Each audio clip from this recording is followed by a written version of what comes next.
everyone, welcome back to my channel. I'm Melody, a romance and YA author, and this is part 3 in my How to Write a Romance series. And this is going to be my favorite video because this is the part where I talk about the outline. I used to not like outlining, but now that I have come up with the sticky note method, outline method, I really actually enjoy outlining because I think outlining should be fun. I don't like outlining to feel like an English class assignment. You know how it is, like when you're in English class in high school and you have to like identify all these parts of the story, and it's just so boring. This is fun. I enjoy doing outlining like this. So I'm going to show you how I do outlining, and I've actually already done an outlining video, a video about how to outline with sticky notes. I've actually already done one, and that video was my most popular video. So I'm thinking that more people want to really know about this method, so I'm going to do another video about outlining with sticky notes. This one's going to be just a little bit different than the other video that I did. If you want to watch my previous video about how to outline with sticky notes, I will put the little card up there, and I'll put a link down in the description as well. But this video is going to be about how to outline a romance novel specifically. A romance novel is, I guess you could say there is a formula, and there kind of is, but that doesn't mean that every story is just alike. Because what makes your story different is that you're going to have different characters, different storylines, and so yes, there is a formula, but that doesn't mean each story is identical. But I think as long as you hit all those certain elements that each romance novel needs, your story is going to be a success. Okay, so if you did not watch my outline with sticky notes video that I did previously, I'm just going to give you a quick recap on what I do and how I do this. First off, you want to start off with a trifold board or some kind of like display board. I like these trifold boards that I got from Dollar General, only a couple of bucks. They're the kind of boards that you might have used when you were a kid and you had science fair. That's what this is. And so yeah, you'll buy that at the dollar store. Okay, the next thing, of course, obviously is what you need sticky notes. I like to have different color sticky notes. As you can see, I've got yellow up here, I've got blue up here, and also I've got some pink, and I've got some other colors as well. I like the yellow the best because the yellow is what I use the most, obviously. Let me tell you what kind of sticky notes you need. You need to make sure that you get the good brand. And so this is what you don't want to go to the dollar store for. You don't want those cheap little sticky notes that don't stick, or you stick them and they like try to fly off the page. Don't get those. What I get the actual Post-it note brand. And this is actually specifically the super sticky. So you can see that right there, the super sticky Post-it brand. And you can get these in yellow, you can get them in different colors. And this is what I recommend because these actually do hold up to constant resticking.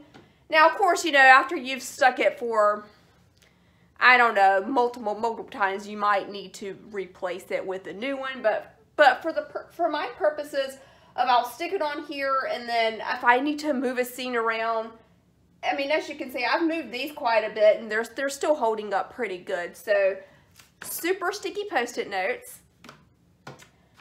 The other thing you might need some highlighters. Obviously, you need a good writing pen, and I'll show you what I use the highlighters for. Now, you can also change this method. If this doesn't work for you, you can choose to like use the different color sticky notes for whatever you'd like to.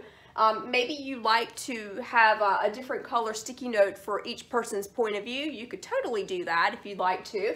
But I just like to use the yellow sticky notes, and what I do is I will show you this one for an example. So I like to put the character's name. This says RPOV. This stands for Rachel's point of view. This scene's from Rachel's point of view. And so I like to highlight it in pink. So I just kind of put it right up there on top of the sticky note, RPOV, so I know this scene is from her point of view. And then, like, you know, here's Chase's point of view. Here's a scene from Chase's point of view, and I highlight this in blue. So that's what I use the highlighters for. Now, when you're starting off your outline, you probably want to know, where do you even start? How do you start? And where I start is I first make a list of ideas, because if I don't know what the general idea is, it's kind of hard for me to add to this board, because I kind of need to know what I'm doing. I need to brainstorm. The very first step is you're going to brainstorm. So the easiest thing for me is to just pull up a document. I like Google Docs. You might like Microsoft Word or Scrivener, but I like Google Docs. So I just pull up Google Docs and I just type out just all these scene ideas that I have. Now I try to write out all the scene ideas I have in order. That doesn't mean that, you know, the order can't change. I mean, you know, I change things, I move things all the time. As you can see, once I put a scene on a sticky note, they're sticky, so I can move them around. That's why I love them. Now, I discovered a really cool trick in Google Docs, so maybe when I do my Google Docs video, maybe I'll point this out. But what I did was I wrote down like the scene numbers. You know, 1, 2, I wrote down 1, and then I wrote the little quick sentence for what the idea was for that scene, and then I wrote down 2, and you know, it's like it kind of automatically puts the number, as when you press enter, it automatically puts the number there. But like sometimes I would get an idea for another scene, and I'd be like, oh wait, that should like happen, you know, before then. So I would like go in and I would edit it, and like the number would change automatically, so it kept me in order. I didn't have to go and renumber anything. So that was actually really cool. So that happened a lot when I was making the scene idea list. But what I do is I like to ask myself, what logically would happen next? When you're coming up with ideas, just ask yourself, what logically would happen next? Like, you want to have a scene where there's some action going on, and then like maybe in the next scene you have your characters reacting to what happened. So that's how I've kind of been able to just think about ideas. That's I don't know how to explain it, but that's kind of how I've been able to come up with different ideas. I just kind of think, well, what logically would happen next? Okay, so I've got my scene idea list here. I came up amazingly with, I think like, let's see how many scenes. I had 77 scenes that I came up with. Actually, there's more than that, because these little sticky notes right here are kind of like more ideas I had after I printed this thing. But once you have your scene ideas, you're brainstorming all list of all your ideas, and it doesn't even have to be all your ideas. It won't be all the ideas you have for your story. But once you have your idea list, you can go and you can start making the sticky notes. So what I did was I just kind of, I just started right up here, and I just wrote a very short description of what the scene was, and I just kind of have it going in order. I just, you know, have it going down right here. And I'm obviously going to add more scenes. That always happens. That happened in my last story. You know, you write and you think of another idea, and that's no problem. You're not, just because you're outlining, that doesn't mean your story has to go exactly like you're outlining. That's just, I mean, it can change, so it's no big deal. Now, let me tell you another important thing about outlining. I think this is super important. No matter what kind of outline you do, you really want to keep track of time in your story, because you don't want to get into a situation where tomorrow is Wednesday and then like actually have the next day be Saturday.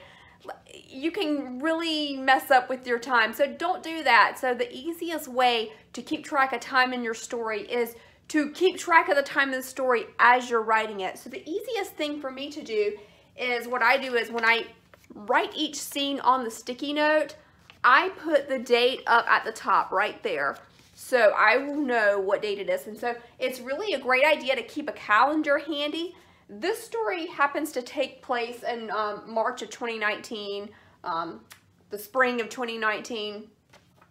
So I just went online to Google and I just went and just found an online calendar to print. So it's just a really quick, easy way. If you don't have like an old calendar or any other calendar, you can just go online and just print one. So that's what I did. So I have this calendar here to help me keep track of time.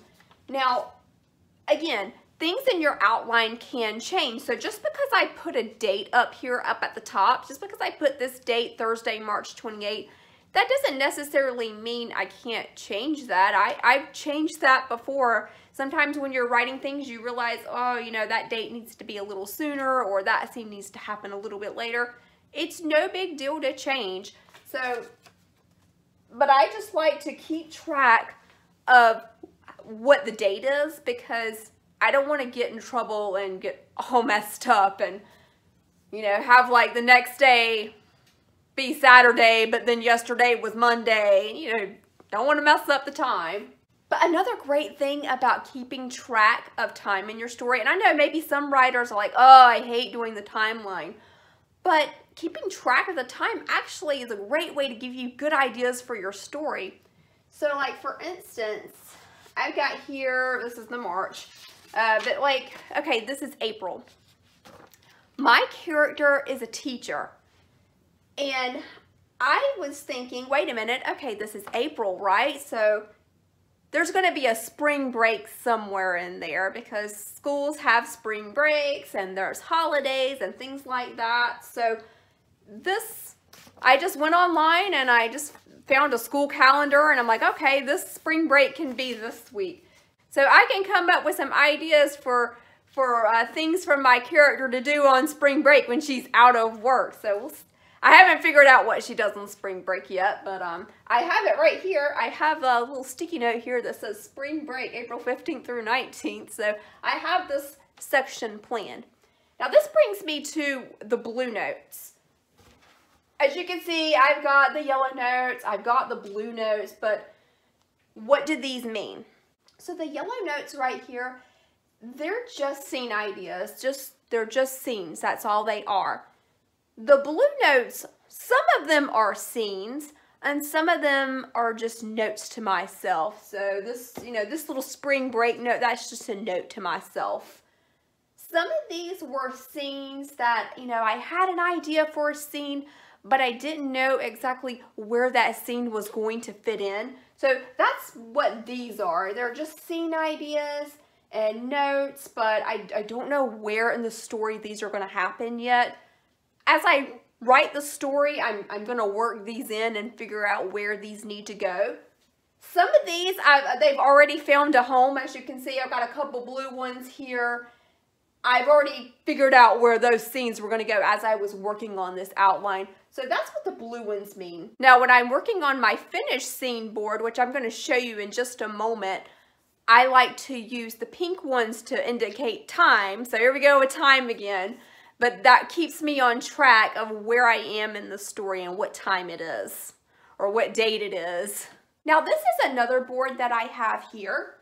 I like to have two boards. I like to have one board for my outlining and planning, and then I like to have another board for my finished scenes. So that's what this board is.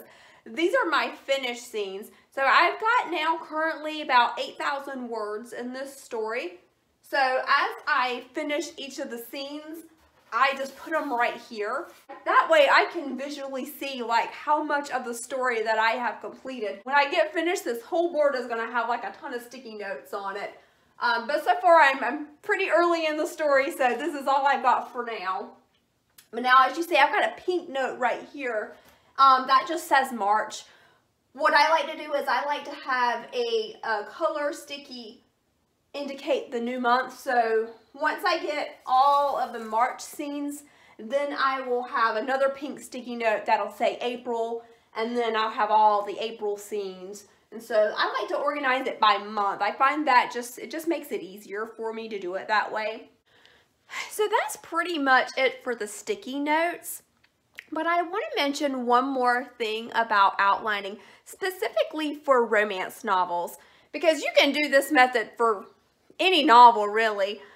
But like I said before in the beginning of the video, romance novels, they kind of have like a formula that you need to follow.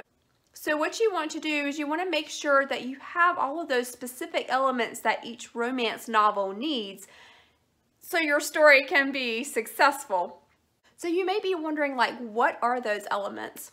Several months ago, and I mentioned this in my other video, I took a romance writing class. It was through Gale Courses, which was through my local library. If your library has Gale Courses, I do highly recommend Gale Courses. You can take all these different classes for free with your library card. You just need your library card and it's free to you. And they have a bunch of writing classes on there, so I took the romance writing class, and so I really learned I learned a lot of things that are helping me with my own novel writing.